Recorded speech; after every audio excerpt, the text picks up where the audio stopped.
Hello there, and welcome to the first series on this channel, Stardew Valley Season by Season. Before I get into my first spring though, I want to talk about a few things real quick. Every episode covers one full season on my road to reach perfection, which to this day I have not achieved in any of my playthroughs. I've played this game for over 1,500 hours, so it's about time I finally do this. This is gonna be a heavily modded playthrough.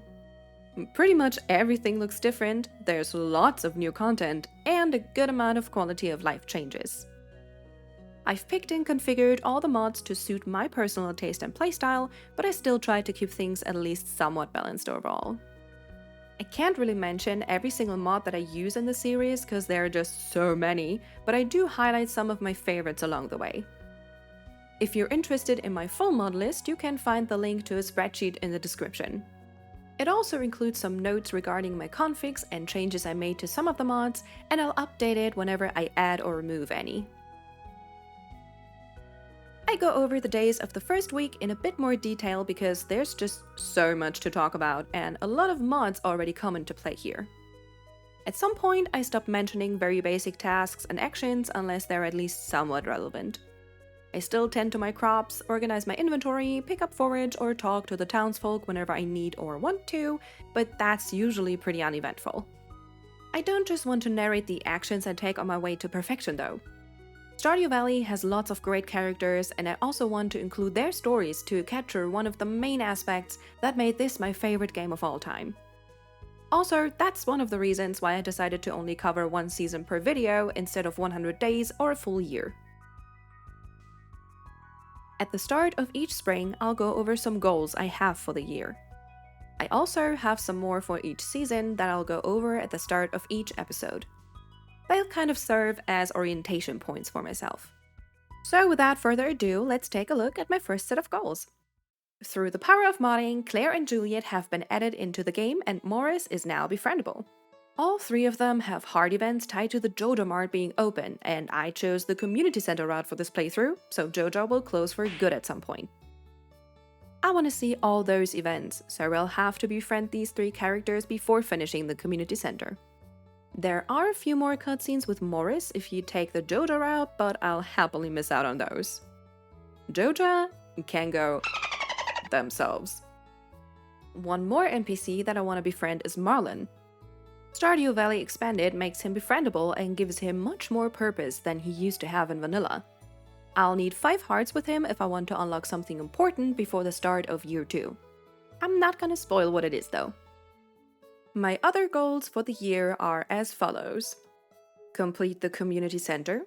Catch all vanilla fish excluding the island fish and the legend because I probably won't unlock Ginger Island by the end of year 1 and I want to focus on other things than fishing in my first spring. Get all skills to level 10 and collect 4 out of the 7 star drops. All of this should be doable if I set the right focus each season, but we'll see how it goes. In my first spring, I want to get at least 30 strawberry seeds from the Egg Festival for some good money, the more the better of course, reach level 80 in the mines, upgrade all basic tools to copper, build a coop and get 2 chickens, reach level 4 foraging by day 15 for +1 berry harvest so I can get lots of salmon berries for energy, and reach level 6 foraging to unlock lightning rods for summer, since that's when thunderstorms start to happen and I will need a lot of batteries. So, let's see how we'll do. It's a beautiful first morning on Perfection Farm and I roll out of bed to grab my first 15 parsnip seed. Wait, what? Huh? A nectarine sapling. Well, I wanted to try out the Frontier Farm for the first time, which is one of 3 farm maps made for Stardew Valley Expanded, and it has a special gimmick. There are mature fruit trees scattered around the farm, with a few of them being accessible right away. To match the theme, you start with a fruit tree sapling instead of parsnip seeds. You still get the quest to cultivate parsnips though. I step outside for the first time and it looks like I already have some mail, so I go check it out. I get a recipe for a new crafting table added by the Baubles mod that can be used to make toys, but I don't really have any resources yet, so that'll have to wait for later. Haley was so kind to send me a hand mirror, I'll get into that in a minute, And I got a welcome letter from Eloise, who tells me about a new neighborhood called East Scarp, a great expansion mod that we'll check out later on. With the mail out of the way, it's time to start my farming adventure. But wait, what is that? A fully grown pear tree? Don't mind if I do. My inventory is quite full already, so I start to clear out some space and gather enough wood for a chest. While I'm at it, I also pick a spot for my nectarine sapling to grow big and strong. With my first chest crafted, I can start organizing.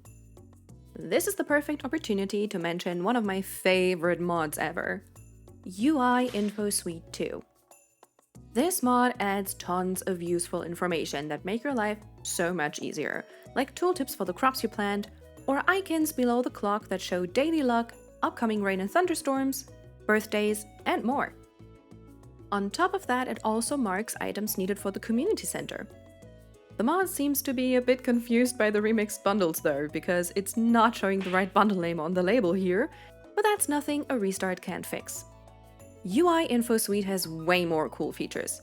Too many to go over right now, so I'd recommend you go and check it out for yourselves. I really can't imagine playing without this anymore. I take a little break and grab the hand mirror added by the mod Fashion Sense. Through a wide selection of content packs, you can add things like clothes, hairstyles, and accessories to it to customize your character in a bit more detail, which I really love. You can even create and save outfits, so you can easily switch between them.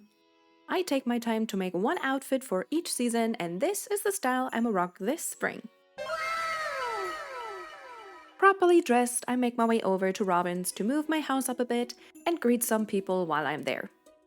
I pick up some forage and then make a short trip back to the farm to reorganize.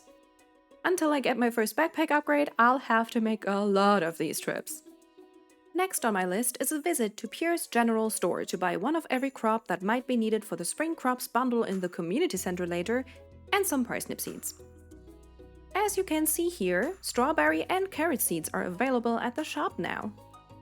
Strawberries are great moneymakers in the early game, so I get that you can't buy them outside of the Egg Festival in year 1, and I'll wait for that to get my first batch. However, I never understood why they don't become available in the shop from year 2 onward, so I changed that. As for the 4 new seeds added by the 1.6 update, I like their addition, but I don't like their limited availability, so here we are. Now that I finally got something to plant, I quickly say hello to a few more people and then return to my farm to get the seeds into the ground. With all high priority tasks out of the way for today, I can turn my attention to gathering some more resources. While doing so, I spy with my little eye yet another fruit tree, but this one is blocked off, so I can't get to it yet. A dig spot gives me my first foraging level up, and with the rest of my energy, I clear out important pathways and then cut some weeds for fiber and mixed seeds. That concludes the farm work for today, so now it's time to head out to forage and meet some more of the townsfolk. There's so many people now. In Cindersap Forest, I stumble across a spooky talking black dog named B. He says some quite ominous things to me and leaves me pretty confused, but I don't give it too much thought for now. Instead, I make my way to the south of the forest to check for spring onions, since those are really good for energy in the early game, but I only find a dig spot and I left my hoe at home. The beach is a little more kind to me in terms of forage. Through the magic of modding, the crates that are an exclusive feature to the beach farm map can wash up on the normal beach now. They can contain some pretty useful items. In town, I get introduced to Sterling, who clearly had one too many drinks at the Stardrop Saloon. Needless to say, he's quite the character. I visit the saloon to meet a few more people and then make a round through town and dig through some trash cans. Yep, that's a full bottle of wine worth a whopping 400 gold, which is insane money for day 1. Who in their right mind would throw this in the trash? I make a little drive-by to meet Sebastian at the mountain lake and then head back home, where I drop all the useful stuff into my chest and ship off anything that I don't need right now. Here you can see another really useful mod, Better Shipping Bin. It allows you to retrieve any item you've thrown into the bin that day instead of just the last one, so no more accidental shipping. The last thing to do for today is sprinkling the quality retaining soil that I got from one of the beach crates onto my crops. That concludes my first and very successful day on Perfection Farm, so I jump into bed to reward myself with a good night's sleep. At the dawn of day 2, I wake up to a letter from Willie, the local fisherman. He wants to give me a fishing rod, so I gotta remember to swing by the beach before 5 p.m. today. I get to clearing the way over to the little river on my farm so I can refill my watering can, and while I'm at it, I just keep gathering resources until I run out of energy. For the rest of the day, I'll just go and do some more foraging. I did learn from the mistake I made yesterday and take my hoe with me this time. In the forest, I come across a few more people that I haven't met yet, like Nora, who was added by one of the East Scarp add-ons. She's definitely one of my favorite new characters. Today, I actually find some spring onions and pick them all up. It's not much, but it's honest work. Now it's time to make my way to the beach to meet Willie and pick up my fishing rod. I also come across a new cat NPC here, and since it's an orange cat, it does silly orange cat things and blocks me just to walk a few more steps, sit down, lick its paw, and then immediately get up and go straight back to where it came from. Gotta love orange cats. I take the opportunity to say hi to Elliot, who doesn't spend a lot of time outside his cabin, so I got kinda lucky running into him. Back in town, I check my map for more people that I haven't met yet. Thanks to the mod NPC map locations, I can see where any NPC is at any given time. It's pretty much impossible to memorize the schedules of all these characters, so this is really helpful. My tour through the valley takes me to the museum next, where I meet some more people, including Gunther, who will actually become befriendable later on. Since I don't have anything to donate right now, I just leave and decide to check out one of the new locations, Shearwater Bridge, where I meet Victor. Both the location and the character were added by Stardew Valley Expanded, probably the most popular expansion mod out there. The changes to vanilla and all the additional content fit so incredibly well into this game, so this is really high up on my list of favorite mods for sure. For old time's sake, I also visit Joja Mart, and the mental state of the employees serves as a great reminder why I quit this company. A little side note, I'll make sure to pretty much talk to everyone I come across and try not to miss any birthdays to continuously work on my friendships with all these characters. Also, I did turn off friendship decay with a mod because for one, I never liked this mechanic and it doesn't really make sense to me. I can talk to real-life friends twice a year and our friendship still doesn't decay. Explain that, concerned ape. And if I keep the decay on, it'll take forever to get all these friendships up and I really want to reach perfection at some point. So, yeah. Outside of Joja Mart, I meet Dylan, who greets me awkwardly, avoids eye contact, and then tries to get away from me as fast as he can. A man after my own heart. I decide to give him his space for now and go meet some other people in Pelican Town and East Scarp instead, picking up any forage that I can get my grubby little hands on along the way. On my way back home, I get distracted by a dig spot at the bus stop, which gives me my first artifact. I can't fit it into my pockets though, so I go and organize first and then make a quick detour to pick it up. I decide that it's a good time to craft a second chest for all the important items that only need to be stored temporarily, like geodes, quest items, artifacts, or donations for the community center. I set it up next to the path to town and then head to bed. Day 3 greets me with my first rain. Armed with a chest, some spring onions, and my fishing rod, I head over to the mountain lake to fish the day away. And that's where another great mod comes into play. Fishing info overlays. This adds an overlay that shows information like what fish are available at your location, their spawn weights, or which ones you've already caught. It can also show the preview of the fish you've hooked in the fishing minigame. I know that with the addition of the sonar bobber in 1.6 you have this feature in vanilla now, but I've played with fishing info overlays way before that and I got so used to it that I want to keep this enabled. Another cool mod that you can see in action here is Visible Fish, which does exactly what it says, and I absolutely love it. This pairs incredibly well with the Dynamic Reflections mod, which adds reflections and puddles on rainy days and the day afterwards. These mods really just add little details, but those do so much for the atmosphere. But enough of the gushing and back to my fishing adventure. I do manage to reel in quite a few fish and also some treasure chests. Some of the fish will be needed for the community center later, so I make sure to already set those aside. I also saved one of each for the Stardew Aquarium mod, which is a new location that serves as a museum for fish. It supports all vanilla fish as well as lots of modded ones, which is really cool. Sadly, I'll have to wait until summer to visit the aquarium though, because I need access to the railroad to get there. I keep fishing in the mountain lake until 6 p.m. and then make a quick tour back to the farm, where I sell my first batch of fish. In hopes of also getting my hands on an eel today, I head down to the beach. They only spawn in rainy weather, so they're kinda rare. I'll need one for the community center, so the earlier I can manage to get one, the better. I easily managed to catch several new fish and also get an artifact from a treasure on top of that. Right as I'm about to give up on the eel, I hook one with my last cast for the day. Today's fishing adventure was pretty successful. Proud of my accomplishments, I make my way back home.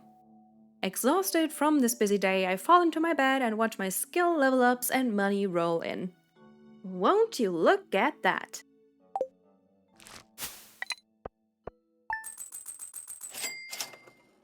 On day 4, I have my first tiny harvest. One little carrot. Wow. I set it aside for now since I might need it for the community center. Next up, I head over to the mountain lake to get the things from the chest that I couldn't take with me yesterday.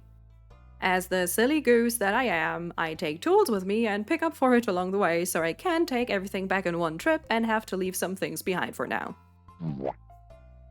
On a brighter note, I found a new forageable, the star jelly, which is a key material for some new crafting recipes. It only spawns after rainy days, so it's a great find. Back at the farm, I collect some tree seeds and plant them in my backyard. There are 2 new trees with their own Teppa products, so I'll need more space than usual for a Teppa farm, but that's something for future me to deal with. For now, one of each should suffice. I decide to check out the area up the stairs to the left of my farmhouse today. That's where I find the greenhouse and a blocked-off peach tree.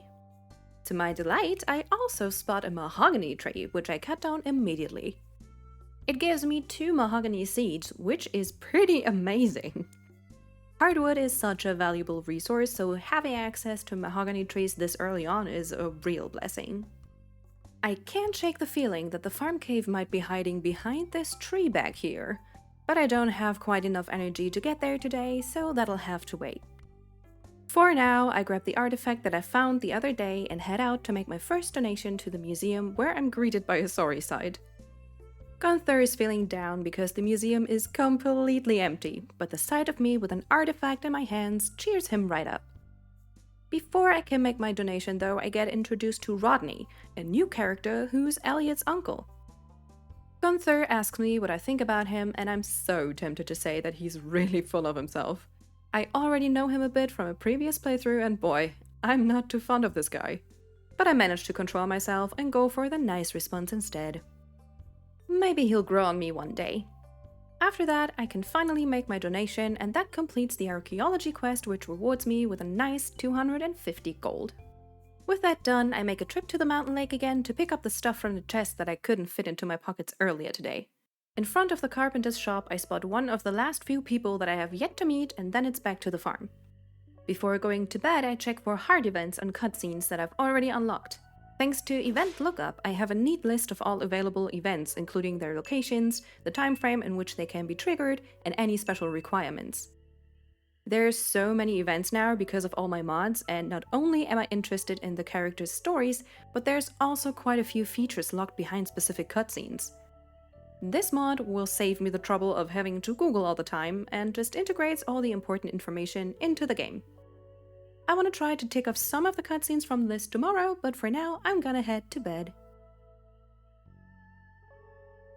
And so I wake in the morning of day 5 and I step outside, but before I can even take a deep breath, I'm greeted by a cutscene.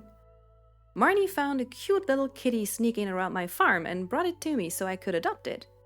Of course, there's no way I could ever say no to this, and I named my new baby after one of my fiancé's family cats, Mimi. In today's mail, I find a letter from Susan, a fellow farmer. I can't quite meet her in person yet, since she's trapped in the mountains behind a landslide caused by Joja. Yes, the same Joja that sent me a letter to inform me that they've cleared yet another landslide they caused, which just blocked off the mines and no innocent people. Wow, they really got their priorities straight. There's no time to dwell on that though. My first parsnip harvest awaits.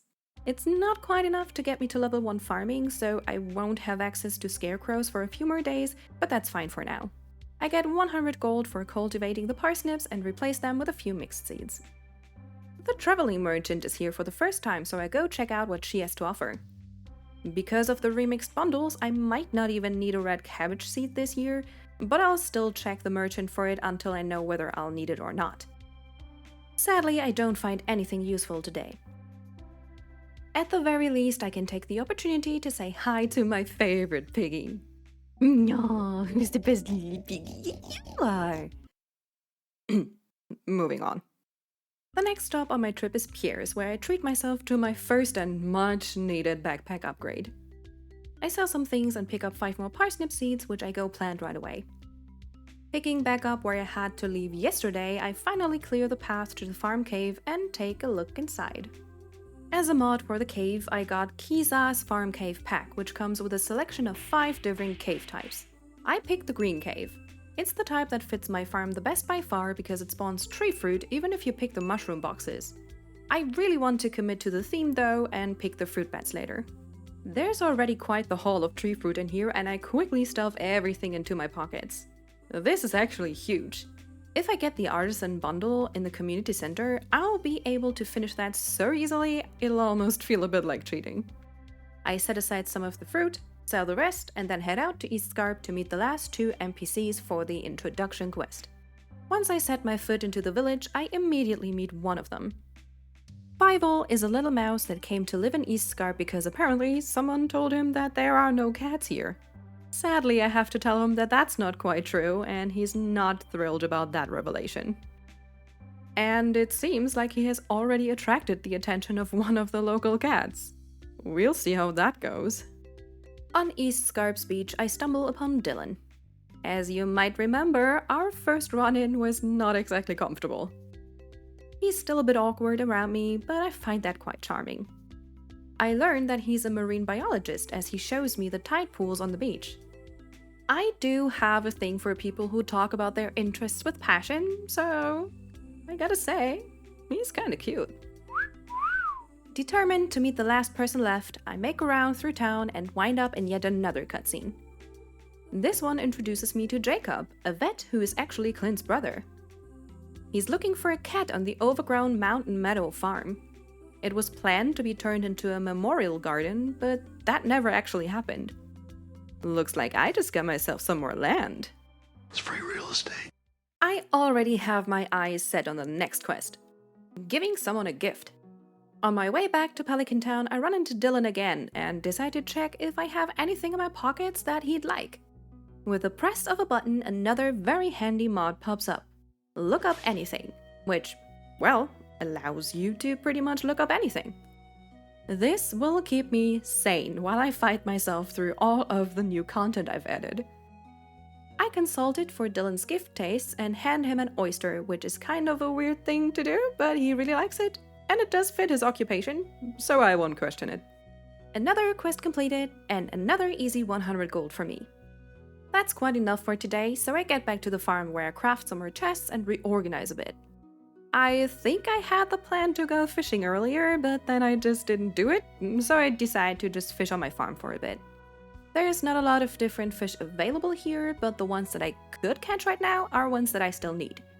I get mostly trash though, so with the rest of my energy I gather some more resources instead. After that, I fall into bed and in my dreams I see my foraging skill level up, which unlocks some new crafting and cooking recipes. Nice. Thanks to the fruit from the cave, I managed to make over 1,000 gold today. Now that's what I'm talking about. With the dawn of day 6, my first week in Stardew Valley is already nearing its end. And there's some good news in the mail today. The completion of the introduction quest yesterday unlocked some new modded features. Now I can simply send my tools off to be upgraded and Clint just sends them back once he's done. I can also send gifts via mail now, which makes sense because the townsfolk can do so too. This comes with a drawback of getting fewer friendship points compared to giving gifts in person, but that's a price I'm willing to pay for convenience. I notice some debris behind the fence of my backyard and discover a hidden pathway. It looks like something's back there, so I clear it out and find the farm warp location. Good to know. Today just seems to be the day of discovery. While gathering resources, I stumble upon yet another pathway that I haven't seen before. Curious to see where it leads, I immediately check it out. Apparently I pop out somewhere in Cindersap Forest because I'm thrown into a cutscene there. Andy is tending to his crops and he wants to send me some strawberry seeds to help me out with my farm. That's actually pretty sweet of him. Now I can finally see where the path led me. It's hidden right behind the big tree next to where the traveling merchant stays when she's here. I make a mental note of that and go back to rush into town. I forgot to trigger the cutscene that unlocks the community center yesterday, and this is the moment where I remember that. I have to make it to town by 1 PM or I'll have to wait another day, so I run as fast as my little legs will take me and barely make it. That means that I can finally start to donate things tomorrow. There's more pressing matters that need my attention though. I get to meet the cute dog Dusty, and of course I pet the goodest of all good boys. After that, I'm off to rummage through other people's garbage. This time, I get a gold bar from the same trash can that I found the wine in on day 1. Seriously, who throws this stuff away? What's wrong with these people? Are they too rich or something? I calm myself down by foraging the rest of the day away and then fall into bed, dreaming about all the amazing things I could do if I had as much money to throw out of the window as certain other people. On day 7, I get up and watch some TV for a change to get my first cooking recipe from the Queen of Sauce. I'll make sure to get all the recipes from now on whenever a new one's available. Also, Andy sent me 3 whole strawberry seeds. I'm gonna wait until I get more from the Egg Festival to plant them though. A few more crops are ready to be harvested and I finally reach farming level 1. With that, I get access to scarecrows, so starting tomorrow I can safely expand my crop field beyond 15 plants without any of them being at risk of getting eaten by crows. I pick out a gift for Maya Lewis's birthday and then I'm off to see the wizard, the wonderful wizard who'll give me access to my first community center bundles. Rasmodius introduces himself and explains to me that the rats I saw in the community center are actually spirits called Junimos. He deciphers the scroll I found yesterday and tells me that if I give them gifts, they'll help me around the valley in return. Sounds like a good deal to me. To be able to read the scroll myself, though, I have to be one with the forest? Whatever that means. Rasmodius pretty much just decides that whatever soup he has boiling in his cauldron should give me the forest magic I need, so I just down a cup and holy yoba! This is the good shit!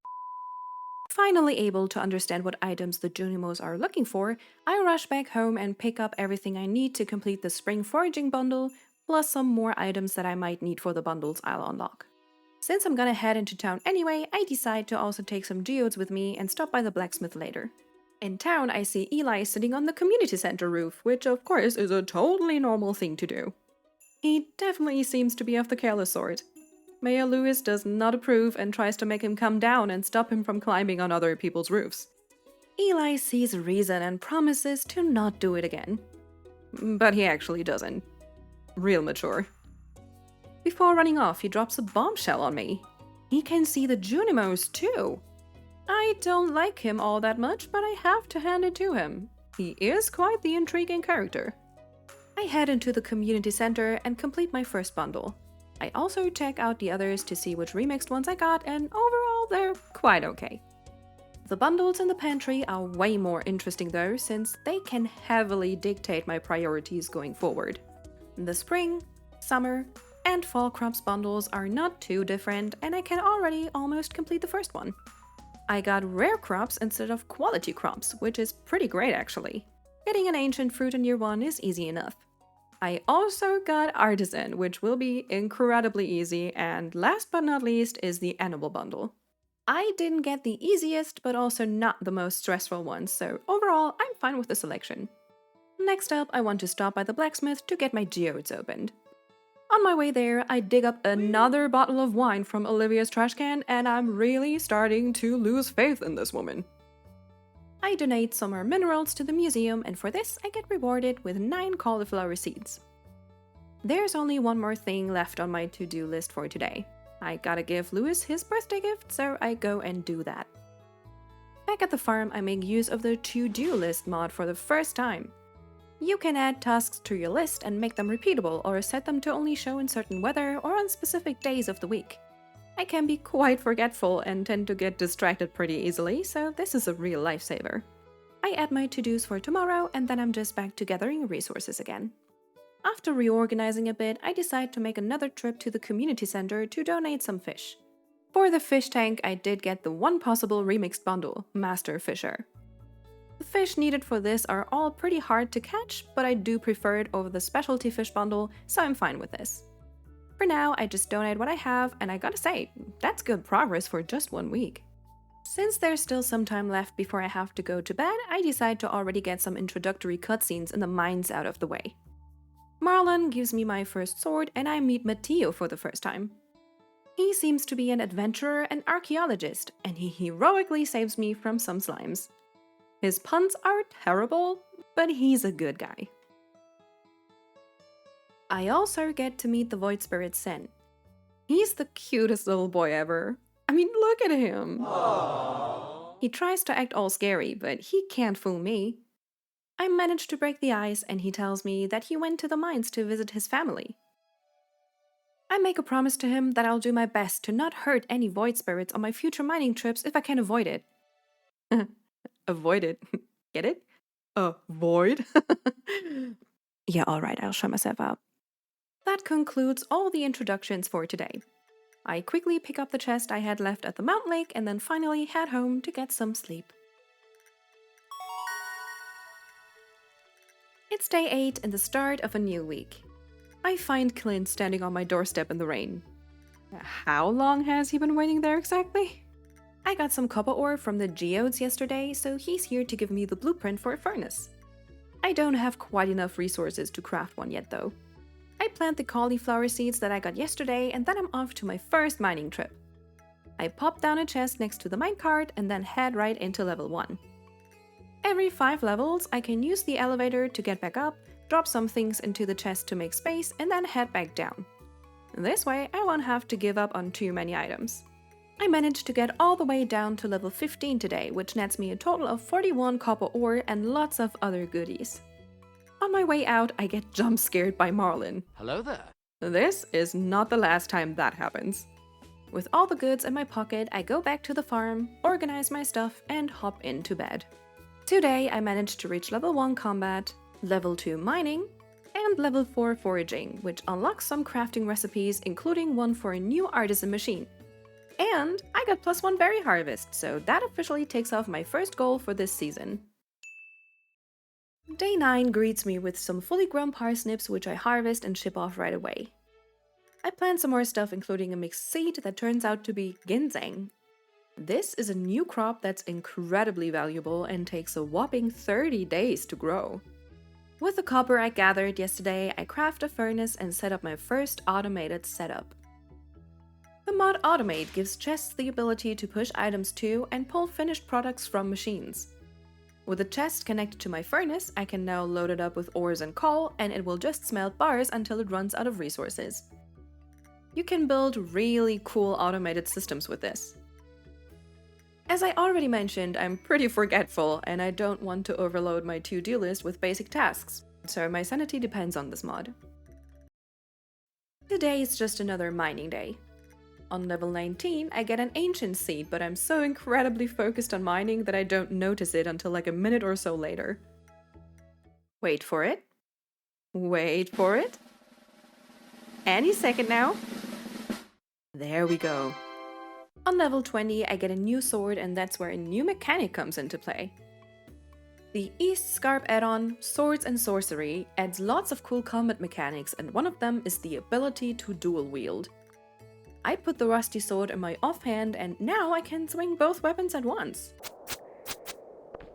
The extra damage you can deal with this is balanced by the fact that from this level forward, the monsters in the mines have a good amount more health than usual. The rest of the trip is pretty uneventful. I get some more good loot and call it a day after reaching level 25. Today's trip gave me another combat level and 34 copper ore. I should be able to upgrade some tools soon. But for now, I'm just gonna sleep. On the morning of day 10, I do my usual chores. Tomorrow is gonna be a rainy day, so that's the perfect opportunity to send off my watering can for an upgrade. I don't know how exactly I fit it into the mailbox, but I decide to just not question it and pick up some items for the community center and the museum instead. I also pack a birthday gift for Vincent and then head to town for a donation spree! I walk right into a conversation between Gunther and Marlin in the museum. Gunther seems to be quite agitated by something, but quickly changes his tone as he notices me. I'm kinda curious about what's going on here, but they don't really tell me anything, so I just do what I came here for in the first place: donate. I get quite a few rewards today, including my first plantable ancient seed. Outside of the museum, I run into Vincent and hand over his birthday gift. After 2 days of mining, I want to take it slow today and decide to do some foraging. At the Blue Moon Vineyard, I meet the owner Sophia, who gives me a quality sprinkler. All these other farmers in the valley are so incredibly nice. On the beach, I dig up my first power book that gives me a permanent +1 defense. A really good find this early on in the game. Since I still have most of my energy, I end my foraging tour here and go back home. I put my first sprinkler down and then realize that I forgot to craft a scarecrow yesterday, so I take care of that. The rest of the day I spend clearing more space again. Day 11 marks the day I plant my first ancient seed. This right here is the start of an empire. I take a quick trip to the forest to pick up Robin's lost axe, immediately drop it off for some easy cash, and then it's back to the mines for me. On level 29, I get a small glow ring from a boss slime, right on time for levels 30 to 39, where it's incredibly dark. I make a quick detour to a lower level to get the last 2 slimes that I need to be allowed into the Adventurers Guild, and then head there real quick. On my trip today, I got my first Monster Slayer goal done, and the reward is really good, so I want to pick it up as soon as possible. The insect head got buffed in 1.6 and is pretty strong now, so I switch out my weapons and sell the rusty sword. Outside of the Adventurers Guild, the Visible Fish mod seems to have a little a hiccup. Whee! I go back to push a bit further down the mines and make it all the way to level 35 today, so I'm pretty close to the iron levels already. And I also managed to reach level 3 in both combat and mining. Back at the farm, I put down a couple of torches I picked up in the mines today for some light, get some more ore ready for smelting, and then it's sleepy time. Day 12 starts with a jump scare! Did I get you? You should see your face. Anyway, Andy came by for a visit to give me the advice to put down some scarecrows so my crops won't get eaten. Fortunately, I already did that. My newly upgraded copper watering can is done today, so I pick it up from my mailbox and get to farming right away. Tomorrow is the Egg Festival, and I want to buy a good amount of strawberry seeds there. As you may remember, I wanted to get at least 30, and looking at my money, that's definitely in the budget. Plus, I still have the 3 seeds lying around that Andy sent me. So, why settle for 30 if I can have 50 instead? I don't quite have the money for that many seeds though, so I decide to spend the day fishing and foraging. I check out the Western Cindersap Forest for the first time, a huge expansion to the forest with lots of trees and forageables to find. In the south, I come across the Forest Sword and I switch it in for my Steel Small Sword. Continuing my trip through the valley, I stumble upon Mayor Lewis at the landslide in the mountains. Apparently, it should have been already cleared out, but Joji had to delay the cleanup operation until early summer. Poor Susan. I drop by the Adventurers Guild where Marlin invites me to formally join. He lets me swear under oath to protect the valley from monsters, and just like that, I become the official 23rd Guild member. Earlier today, I found some artifacts, so I swing by the museum to donate them. After that, I fish the rest of the day away at the beach. On my way back home, I catch Linus digging through trash cans, which, as we already know, can be quite the profitable pastime. I know it's technically illegal, but I honestly don't like food going to waste, so I let Linus know that I don't see a problem with what he's doing. Same goes for Gus, who gives Linus some zucchini fritters because he doesn't want him to go hungry. This village is full of wholesome people, and I love it. Back home, I ship off as much as I can and did manage to make over 1000 gold, so I can actually get 50 strawberry seeds tomorrow. On top of that, I also got fishing level 3 today. It's the day of the Egg Festival on day 13, and Marlin's on my doorstep to tell me that I should swing by the Adventurers Guild sometime. Apparently, Gil wants to talk to me about something. I totally won't forget about this. I pass the time until the festival starts by tending to my crops and gathering resources, and then I head into town. First order of business: buying lots of strawberry seeds. I buy 52 seeds, which puts me at a total of 55. This will make me so rich. Since pretty much everyone is here today, I decide to socialize for a bit. Rodney's wearing an eggshell hat that Vincent made for him, and he thinks he's totally pulling it off. I don't quite agree, but you do you, boo-boo. Most of the townsfolk seem to be in a really good mood, with only a few exceptions. Sophia isn't quite comfortable because she gets nervous around large groups of people. Same here, girl. Same. At the sewer entrance, I spot Fievel and a completely normal person in an egg suit. Nothing suspicious here. After talking to everyone, it's time for the main attraction: the egg hunt. I made sure to get a good rest last night so that I can absolutely annihilate Abigail, and the hunt goes just as planned. I end with a whopping 11 eggs and take home my prize.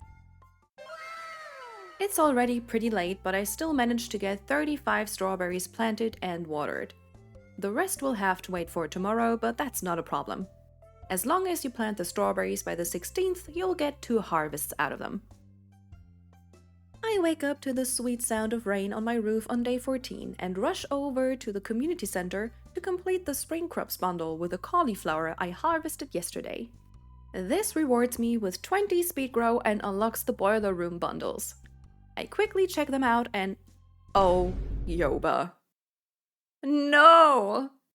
I was so scared of getting the engineer's bundle because it needs a battery and a piece of iridium ore. My plan was to complete the boiler room and unlock the minecarts by the end of spring, but that is basically impossible now. The other 2 bundles are no problem at all, but this one is absolutely devastating. I might be able to get it done throughout summer maybe if I get extremely lucky with geodes or fishing treasures, but I can't really count on that. I could flip a table right now! With my mood absolutely ruined for the day, I make a few donations to the museum and head back home. In the forest, I come across Jazz and Vincent hanging around at the sewer gate. There seems to be something spooky in there. Back home, I plant the rest of my strawberries with a speed grow that I got earlier today. I kinda hoped that this would give me an additional harvest, but it only cuts down the growth time by 1 day. At least they're all in sync now, so that's fine, I guess. Ugh. I make a short trip to the traveling merchant to check out what she has in stock. Remember how I got a ginseng from some mixed seeds a few days back? This is where I learned that it won't be able to fully grow before summer. I think I'm gonna break something! I gotta save this mess of a day somehow, so I go and repair the bridge on the beach to get access to some extra forage. From a dig spot, I get the Children's Sketchbook, one of a selection of new books added by Buttons Extra Books, which adds some fun new powers. This one buffs the drops from dig spots. A lucky find on an otherwise not so lucky day. I spent some time fishing for money since I'm pretty much broke after buying all those strawberry seeds yesterday. I reel in a pretty good haul, and seeing how much I made today cheers me up a bit, so I head to bed feeling only slightly dead inside.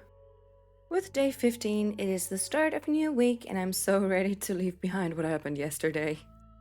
I harvest a few crops and hack down the ginseng simply out of spite. I made just enough money for another tool upgrade yesterday, and I decide to get the copper axe next. With that, I'm gonna be able to finally get access to the apricot tree. It's the first day of salmonberry season, and it seems like I have quite a few berry bushes on my farm, so I start picking. Depending on how many I manage to get throughout the next few days, these berries might be able to carry me through the rest of this year energy-wise. After the catastrophic Sunday I just had, I really need to just chill a bit today. I pick up birthday gifts for Juliet and Olivia, grab some things to donate, and with that, I'm off to forage my way to the community center. There, I drop off the items, and then I'm on my way to give the birthday girls their gifts.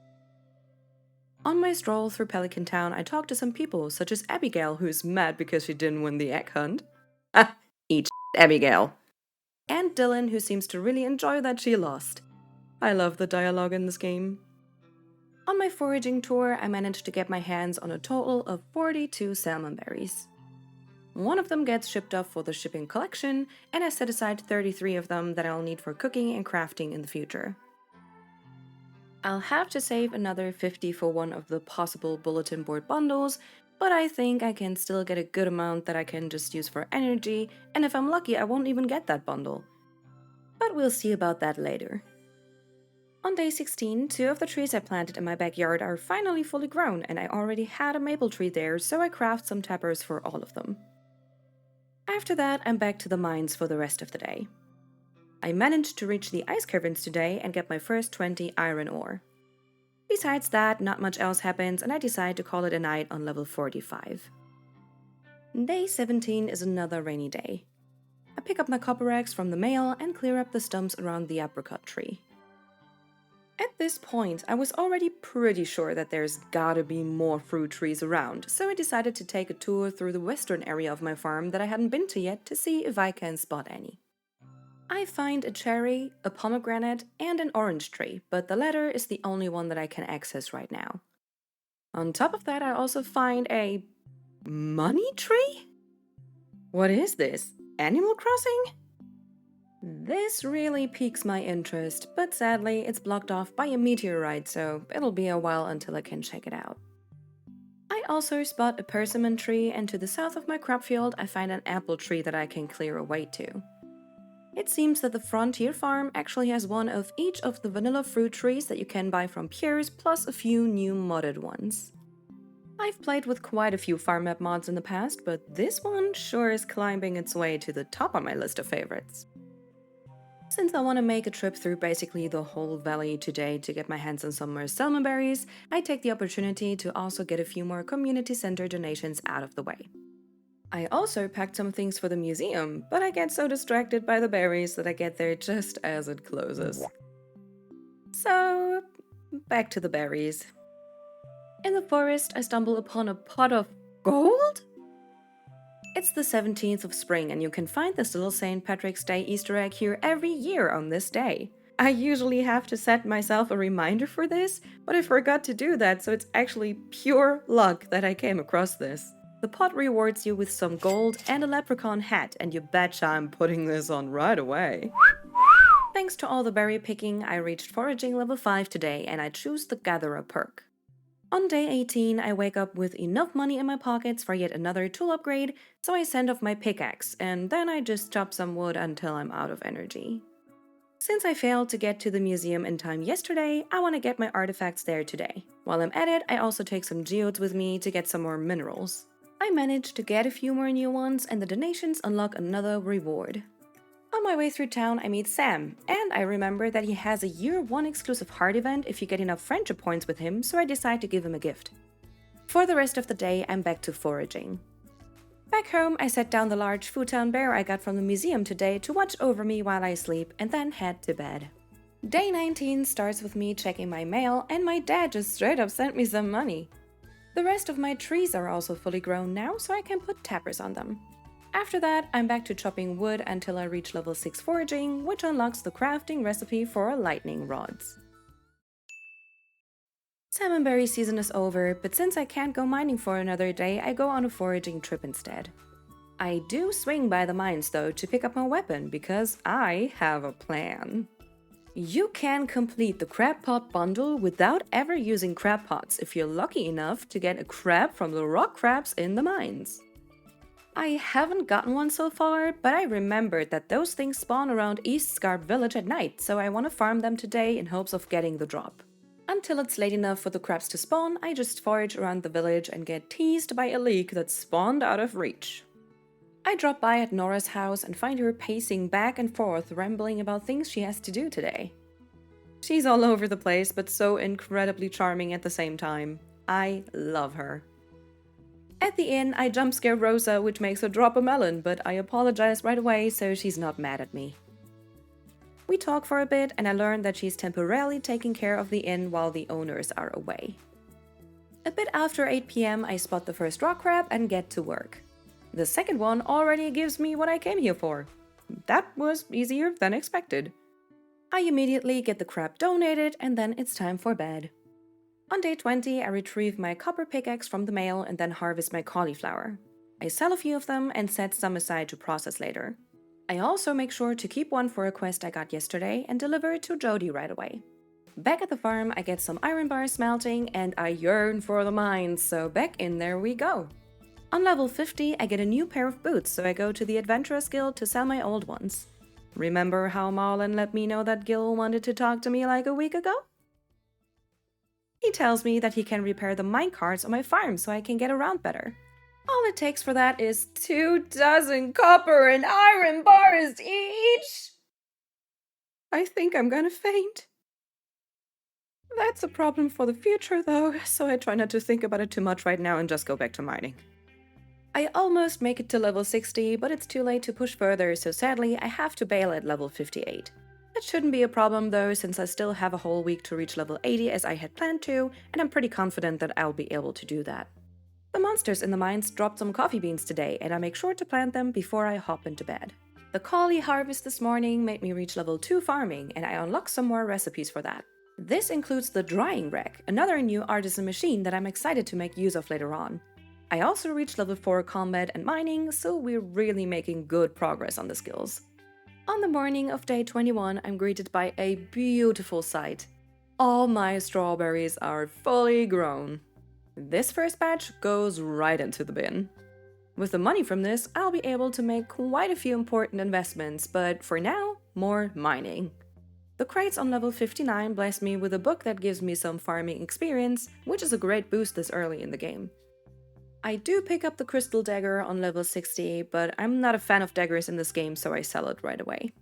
Thanks to a bat swarm, I get a lot of bat wings, which I'll need for lightning rods soon. Even though I hate the swarms because they really stress me out, I gotta say, this time it was a real blessing. Overall, I managed to get down to level 65 today and leave the mines with a good amount of resources. The strawberries gave me 2 whole farming level ups today, and I'm faced with the choice of my first combat perk. I choose Fighter for a steady damage increase. On day 22, Demetrius is here to talk to me about the farm cave. I had already decided to go for the fruit beds earlier, so that's what I pick. Also, my birch tree produced its first birch water today, one of the new Teppa products added by Stardew Valley Expanded. The first of each Teppa product will go into the bin for the shipping collection. After taking care of my crops, I decide to take a peek into my farm cave. It's been quite a while since I checked it last and holy yoba! I quickly ship off my hoe for an upgrade and throw most of the fruit into the bin for tons of money. Satisfied and motivated, I head out to make some donations. In town, I meet Leah tending to her crops in the community garden. She asks me what I think about it, and I gotta say, it's a great idea for the people that don't have a lot of space to grow anything on their property. She gives me a bean as a gift, and I just eat it raw. I get the donations out of the way, and then I'm back to mining again. A skeleton gives me a nice little upgrade in the form of a bone sword, and I end up calling it a day at level 75. Back home, I go to bed and watch the money roll in.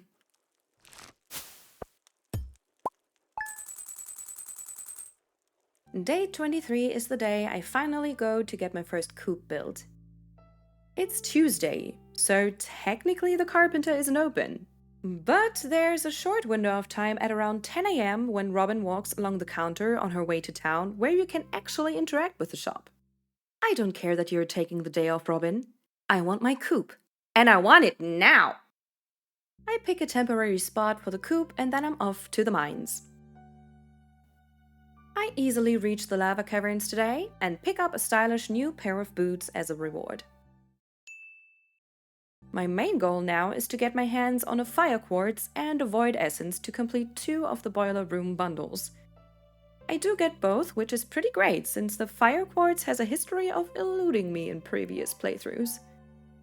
Even though I'll still have to get a piece of iridium ore somehow, there's a spark of hope now that I might be able to get the minecarts unlocked throughout summer. Today I made it down to level 90 in the mines, got another weapon upgrade, and reached level 6 combat and level 5 mining. Great progress! The geologist route is better for money, and the perk also affects geodrops, which can be pretty handy, but the extra ore is just more important to me right now, so I choose the miner perk. Day 24 is the day of the flower dance. It's also the day I get my upgraded copper hoe, which means I got all the basic tool upgrades done. I kill some time until the festival starts, and then I'm off to the flower dance. Thanks to Stardew Valley Expanded and Eastscarp, the festival looks wildly different than usual, and I gotta say, I really like it. At Pierre's stand, I pick up the tub of flowers recipe and my first rare crow because why not? I mean, I'm basically swimming in money.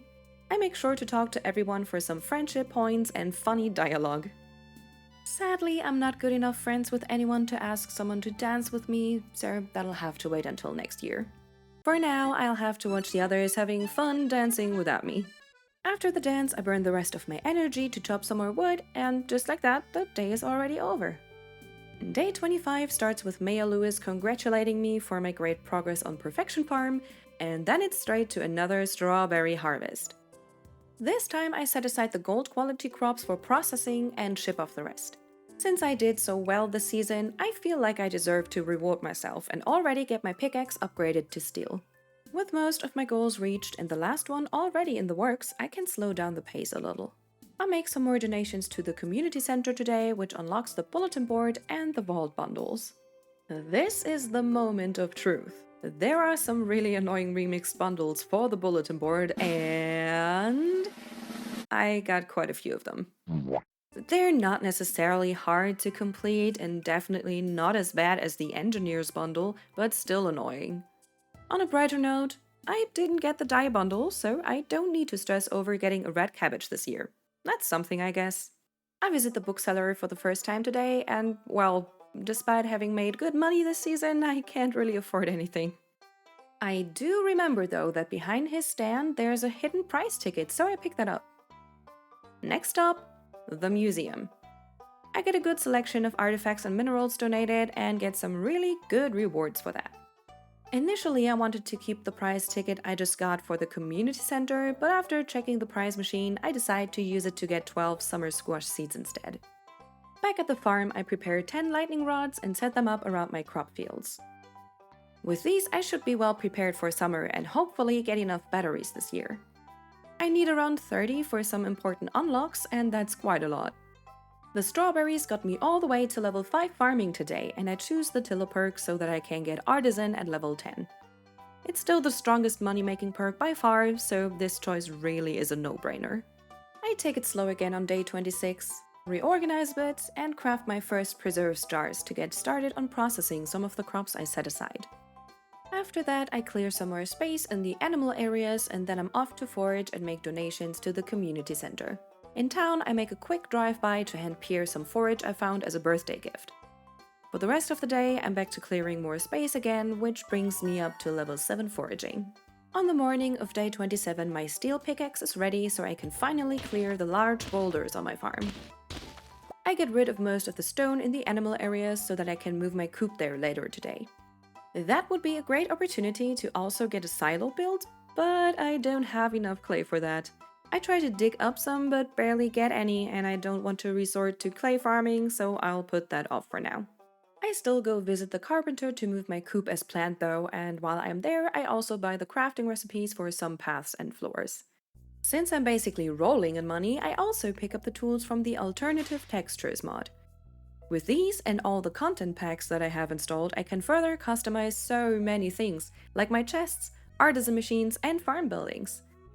Back at the farm, I immediately get to it and have an absolute blast decorating.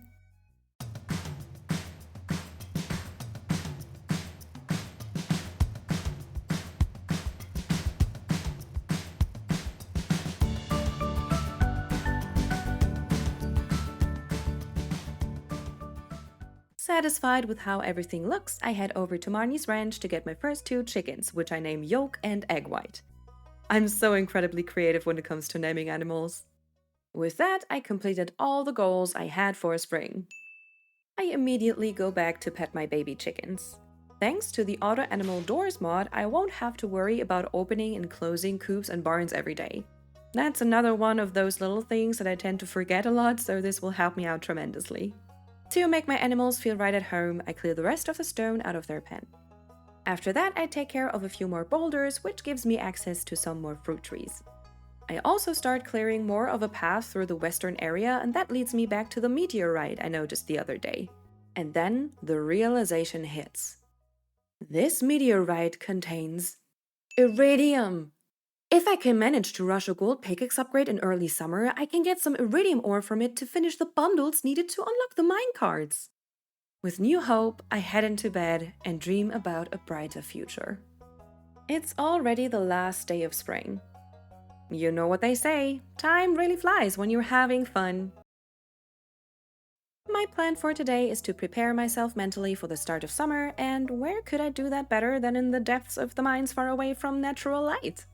I reach level 6 mining, and the lava bat is kind enough to drop a monster compendium, which gives a chance for double loot from monsters. Neat. I make it down to level 100 and get my first star drop, which fills my mind with thoughts of pizza. The extra energy is incredibly great with the start of a new season just around the corner. Back home, I can sell my first batch of jelly and pickles. And with thoughts of all the accomplishments I made, I head to bed for the last time this season, excited about the wonders summer might hold for Perfection Farm. Thank you so much for watching. I gotta be honest, it took me way longer than expected to make this video. I'm just starting out with this whole YouTube thing, so constructive feedback and suggestions would help me out tremendously. And if you enjoyed watching this, feel free to leave a like and subscribe. It would be much appreciated.